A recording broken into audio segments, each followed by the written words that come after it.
बिहार में कुछ महीनों में चुनाव है, अगला सीएम किसको देखते हैं, नीतीश, तेजस्वी या प्रशांत किशोर? देखिए, ये पॉलिटिकल क्वेश्चन आप हम लोग से काहे पूछते हैं? ये अब मेरे देखने से, अपने से सोच के देखिए, मेरा देखने से कोई सीएम नहीं बन सकता। मेरा एक इंडिविजुअल सिंगल वोट है। इसको बदल देते हैं, सबसे पॉपुलर कौन आपको लगता है इन सब में? सबसे पॉपुलर या आपका फेवरेट नेता कौन है? नीतीश कुमार, प्रशांत किशोर? काफी मेहनत कर रहे हैं आजकल। सबकी अलग अलग रिस्पॉन्सिबिलिटी है। देखिए, नीतीश कुमार को जिस हालत में बिहार मिला था ना, गढ़ा में मिला था, गढ़ा में, जिसपे कोई बिल्डिंग नहीं बना सकता है। पहले उसको आप जैसे एक जमीन खरीदिए, कोई समतल जमीन खरीदिए, कोई गड्ढा में का खरीदिए, समतल वाला तुरंत बिल्डिंग बना देगा। तो उत्तर प्रदेश एक समतल जमीन थी, फटाफट काम होने लगा। और बिहार गढ़ा में मिला था, तो उन्होंने इस इंफ्रास्ट्रक्चर, बिजली, लॉ एंड ऑर्डर, सोशल, इसको सुधारते सुधारते परेशान हो गए। लालू यादव को जब मिला था ना, तो ऐसा स्थिति में बिहार मिला था कि कुछ ऐसे जगह थे जहां पूरे गांव के बाहर एक दो आदमी लाठी लेके खड़ा हो जाता था, कहता था कि तोरा वोट डालने नहीं जाना है, अब पूरा गांव अंदर रह जाता था। वो इंसान इंटरप्रेन्योरशिप देखेंगे। तो हर इंसान का चैलेंज अलग अलग है। जिनको जहां मिला, वही उन लालू यादव को रेलवे मिला, रेलवे को फायदा में दिखा दिए। अब लोगों ने कहा कि कबाड़ बेच दिए। दुनिया का कौन आदमी कबाड़ घरे में रखता है? ये बड़ा तो अच्छे ना किए। खान सर ने बड़ा स्मार्टली लालू जी की भी तारीफ कर दी और नीतीश जी को भी खुश कर दिया कि बिहार में दुकान चलानी है भैया। चलिए, इसके बाद आगे बढ़ते हैं। खान सर की टीचिंग फिलॉसफी, एक शब्द में आप जो टीचिंग कराते हैं उसको अगर क्लास में बैठ के उसको समझ में नहीं आया तो स्टूडेंट की गलती नहीं, टीचर की गलती है। बहुत बढ़िया, बहुत बढ़िया। अच्छा, चूंकि आपने कई दोस्तों का नाम लिया अपना शुरू में, लड़कपन के दिनों में कोई याद आपको, कोई याद हो कि भैया ये किया था, वो किया था? हर किसी ने कुछ ना कुछ किया रहता है। बचपन में तो हम लोग के टाइम पे मोबाइल था नहीं, तो दिन भर तो आदमी बदमाशी करता था उसमें। अब याद के डेली एक तो नया नया कहानी रहता था बचपन में, कौन ध्यान रहता है इतना? मतलब बचपन में तो हमको लगता है कि जिस आंधी में मौसम विभाग चेतावनी जारी करता था कि घर से ना निकलिए, उस आंधी में हम लोग टिकोरा बीनने जाते थे। आम का जो छोटा वाला आम होता है ना, उसको टिकोरा बोला जाता है हमारे यहाँ, तो उसमें हम लोग तो बचपन में तो आदमी बदमाशी करते रहता था। अच्छा, आप टीचर ना होते तो क्या होते? हमको तो फौज में जाना था। टीचर ना होते तो हमको एक किसानों के लिए, और हम भी अभी बताते हैं, बहुत दिन टीचिंग नहीं करेंगे, हमको किसानों के लिए वर्क करना है। किसानों की 3-4 महत्वपूर्ण समस्या है। उसकी एक, फसल का उत्पादन कम है।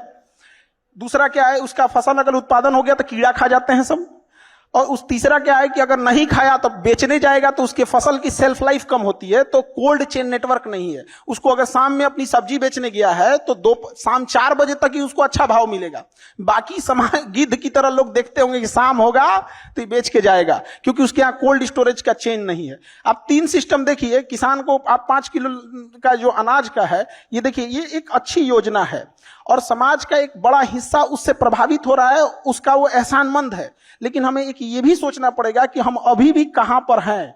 तो उनका योजना में हम संदेह नहीं कर रहे हैं, बहुत अच्छी योजना है। लेकिन ये जो 3 चीज है किसानों के लिए, एक किसान को बताइए, अगर मेहनत से उत्पादन किया, हमारे यहाँ समस्तीपुर एक जगह है, वहां गोभी उत्पादन हुआ, 1 रुपया किलो बिका गोभी, 1 रुपया, जबकि दुबई में बिक रहा था 250। बताइए, एक किसान दुबई भेजेगा कि जो सिस्टम बैठा हुआ है वो भेजेगा? तो क्या मतलब बनता है? वो ट्रैक्टर चला दिया, 1 रुपया किलो गोभी। अभी बहुत सारे लोग पूछेंगे, क्योंकि आप लोग दिल्ली में बैठे हैं, आप लोग को आइडिया नहीं लगेगा 1 रुपया किलो भी गोभी हो सकता है क्या? वहां ट्रैक्टर चला दिया समस्तीपुर में। तो बहुत समस्या है। आप कभी उसके ऊपर देख के देखिए, इस देश में सबसे ज्यादा अगर किसी के पास कलेजा और बहादुर है सब ना, तो इस देश के किसान हैं सब। यहाँ हम लोग का ना, एक मोबाइल छूट जाएगा ना तो अरे धक धक होने लगा, कहाँ मोबाइल छूट गया। वो 6 महीने तक अपनी फसल पूरे खेत में छोड़ के आता है, कभी आग लग जाता है, कभी कुछ हो जाता है, कभी कुछ हो जाता है, कोई उसको पूछने वाला नहीं होता है। तो जब तक इस देश में किसान और महिलाओं का उत्थान नहीं करेंगे, कहां से आगे बढ़ेगा? आपने मोबाइल की बात की। देश के करोड़ों युवा जो रील पर सारा दिन फील करते रहते हैं, उनको क्या मैसेज देंगे? कितना टाइम वेस्ट कर रहे हैं अपना वो लोग? रील देखने से अच्छा है अपनी काम की चीजें देखिए। अगर आपको 2 घंटा मोबाइल चलाना है तो 2 घंटा की जगह 3 घंटा चलाओ, लेकिन आप स्पेसिफिक देखो। अगर आपको कोई मूवी देखनी है तो मूवी देखो। ये रील का मतलब क्या हो गया? अजनबी से मिलते जा रहा है, उसको खुद नहीं पता है कि इसके नीचे क्या करके स्क्रॉल करके आएगा, तो वो उससे कोई उसका याद नहीं होगा। जितनी छोटी छोटी चीजों को हम देखेंगे, हमारी मेमोरी कमजोर होते जाएगी। तो ये इसके मेमोरी पे चीजों पे बहुत ज्यादा हो रहा है, क्योंकि रील देखने के बाद ना हम उसे रिकॉल नहीं कर पाते। मेमोरी तेज कैसे होता है? जब हम किसी चीजों को बार बार रिकॉल करते हैं। तो अगर उस रील की जगह मूवी भी देख लेगा ना, तो उसको रिकॉल आएगा, कोई डायलॉग याद आएगा, कोई इमोशनल सीन, कोई गाना, कुछ ना कुछ याद आएगा। रील में उसको कुछ नहीं याद आता है। आप ऐसे समझिए कि हमारा दिमाग कितना शॉर्ट कर दिया है ये सोशल मीडिया ने, कि 20 सेकंड के रील पे भी ना ऊपर लिखा होता है वेट फॉर इंड। 20 सेकंड के रीलवा पे लिखा है इंड के लिए इंतजार करो। बाप रे बाप। अच्छा, काफी लोगों का सवाल था कि हजारों स्टूडेंट्स आपसे करंट अफेयर पढ़ते हैं, खान सर अपडेट होने के लिए क्या क्या पढ़ते हैं? वो कोई एक सोर्स से हम लोग नहीं पढ़ सकते हैं, कहीं कहीं जहां जहां से मिल जाता है आदमी वहां से उठा के पढ़ लिया। जैसे अमेरिका के बारे में पढ़ना है तो हम इंडियन न्यूज को पढ़ेंगे तो वो इंडियन एस्पेक्ट्स में दिखाएगा, बट वही अगर हम गार्जियन न्यूयॉर्क टाइम्स देख लेंगे तो वहां के हिसाब से दिखाएगा। और धीरे धीरे चीजें आदत हो जाती है। न्यूज में होता क्या चीज है, मतलब एक मेन चीज होती है, उसको घुमा फिरा के होते रहता है। अच्छा, कोई एक चीज जो आपको लगता है आज के स्टूडेंट्स को पता होनी ही चाहिए, कोई एक चीज?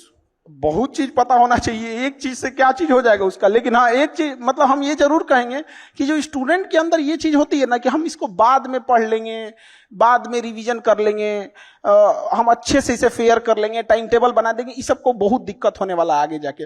अभी नहीं तो कभी नहीं, जो आज करेगा वही कर सकता है। और बहुत परफेक्ट के चक्कर में नहीं पड़िएगा। स्टूडेंट सबको देखते हैं, एक बार फेयर करेंगे, एक बार रफ कुछ नहीं मिला, पढ़ना चालू करो, चाहे जैसे भी। टेबल सजाएगा, पानी बोतल रखेगा, फिर उसको पानी पिएगा, नमकीन खाएगा, पढ़ने से पहले फिर वॉशरूम जाएगा, फिर पानी पिएगा, पगला गया, बैठ जहां पढ़ना है पढ़ वहीं पे। अच्छा, कोई आप स्टूडेंट्स की बात कर रहे हैं, सबसे अतरंगी सवाल जो किसी स्टूडेंट ने आज तक आपसे पूछा हो, कुछ याद हो आपको, कोई किस्सा, किसी स्टूडेंट का सवाल? डेली 2-4 अतरंगी आते ही रहता है सब यहाँ पे। हाल फिलहाल का बताइए। एक बार हम ज्योग्राफी पढ़ा रहे थे, नर्मदा नदी, गंगा नदी, तो एक स्टूडेंट आया, कहा कि सर ये नर्मदा नदी 2 नदी है क्या? हम कहे नहीं तो। कहते सर नाम दिखे ना, नर और मादा। हम कह रहे भाई साहब तू पागल कर देगा हम लोग को। अभी 1-2 दिन पहले की, तो हमेशा कुछ ना कुछ इस टाइप का आते रहेंगे।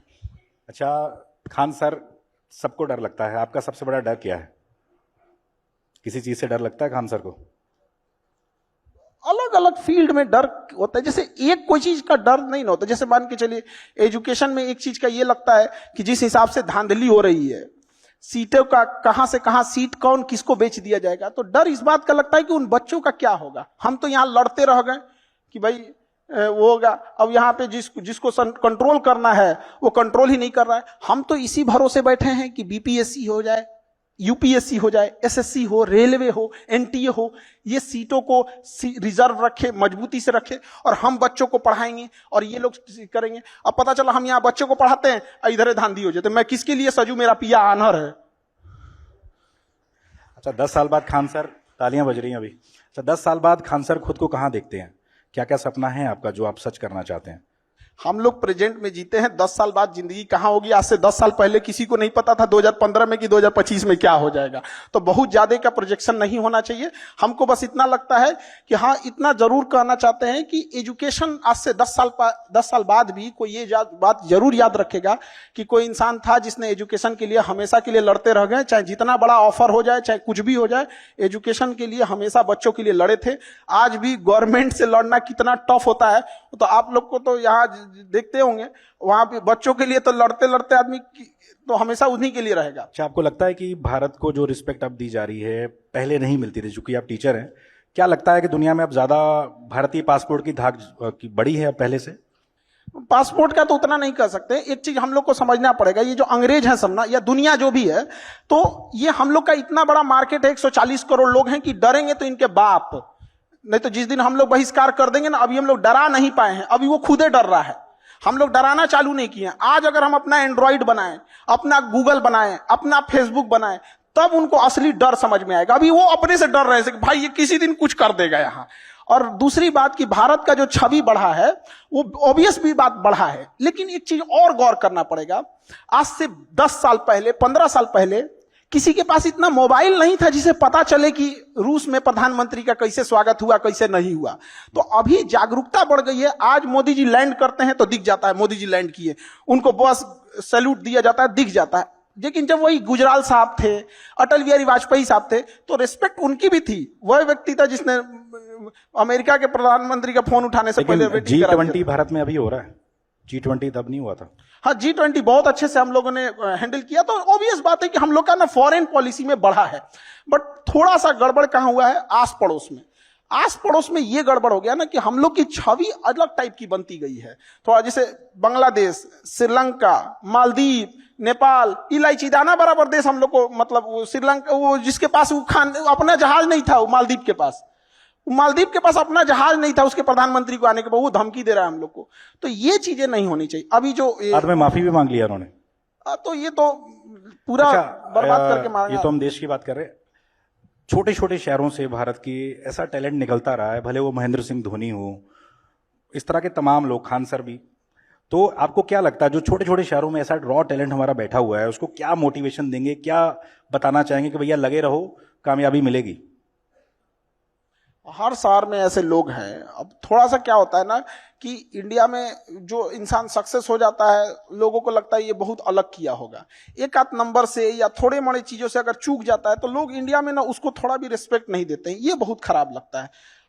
कोई कामयाब है तो इसका मतलब ये नहीं कि जो आपसे पीछे है वो आपके लायक नहीं है या आपसे कम जानता है। कभी कभी होता है कि मतलब उसके पीछे वाला बेटर उनसे ज्यादा बेटर जान रहा होता है। एक समय आएगा जब उसको भी लोग जानेंगे। तो थोड़ा बहुत वही कहते हैं कि लगे रहना चाहिए। कामयाबी एक दिन में नहीं मिलती है, लेकिन एक दिन तो जरूर मिलती है। चलिए, बिहार में चुनाव है और लोगों को जैसे पता लगा कि आपसे हम मिलने वाले, तो उन्होंने पूछा जरूर था हमसे कि आपको क्या लगता है प्रशांत किशोर जिस तरीके से गांव गांव जाकर मेहनत कर रहे हैं, मेहनत रंग लाएगी, भले सरकार ना बना पाए, आपको क्या लगता है कैसा काम कर रहे हैं प्रशांत किशोर? लोगों को जागरूक करना ये बहुत अच्छी चीज है। और एक व्यक्ति ने इतना हिम्मत दिखाया जो गांव गांव जाके पैदल चल रहा है। हम तो कहते हैं जागरूक ना करके कोई पैदलों चल के देखे कितना टफ होता है, गर्मी बरसात ठंडा। और क्या सिखा रहे हैं वो, लोगों को क्या कह रहे हैं, शिक्षा पे ध्यान दो, स्किल्ड पे ध्यान दो, यही सब चीज। ऐसा थोड़ी कर रहे हैं कि मतलब कोई गलत चीज सिखा रहे हैं। तो लोगों को जागरूक कर रहे हैं, बहुत अच्छा काम कर रहे हैं। उनको नतीजों में भी देखने को मिलेगा, उनको जरूर। अच्छा, कल को कहें कि भैया खान सर जुड़ जाओ हमारे साथ, आप लोग हमको ना, पता नहीं, हमको कभी कभी लगता है कि हम पढ़ा रहे हैं तो आप लोग हमको ये नहीं कहते हैं कि पढ़ाइए, बार बार हमको उधरे क्यों खींच के लेके जाते कि आप हैं। कह रहे हो बहुत अच्छा काम कर रहे हैं। चलिए, इन्होंने नीतीश तो जी- मतलब हम क्या कहते, खराब काम कर रहे हैं। इन्होंने नीतीश जी की तारीफ कर दी, लालू की तारीफ कर दी, प्रशांत किशोर की तारीफ कर दी। बिहार में चुनाव है,